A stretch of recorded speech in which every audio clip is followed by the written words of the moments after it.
Okurugera abatura tibakine kibari kwekora bwayima yabebe bezikubebwa ahashonga y'enguto eziryo mu mbeera mbi. Itwe nko kutose tkoresa oruguuto orw'amagambo orukuza butoa kuganya kasaru rutobanabonesa munonga ambere jeruho okuba tuberu nebiguzi bisisikire shibantu rabamu nepiki tukuza kusomba ebitoke ninga kugera ebitwayeyo yone bikizo mukatare tubonabona ambere oruguuto eberimbu munonga mazuma bwirebo musana munongo mbwire bw'enzura kwerugwa nora kuna mbiye nakije ibintu bingi biyeyo ebitoke biyeyo embaho biyeyo bikwizo.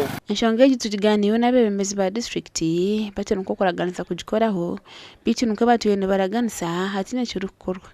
Twine mara muri district yona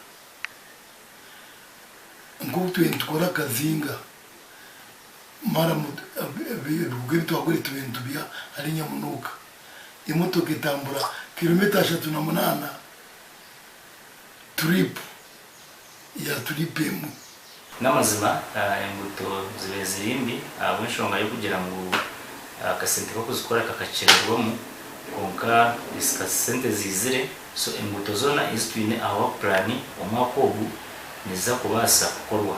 Aitur kugambere ebi nortine kugita district ya Rubirizi nibanda rushwekere kandi tine cyakoze rwo kurutereza. Gashaka Onesimus nyana bo mu Rubirizi.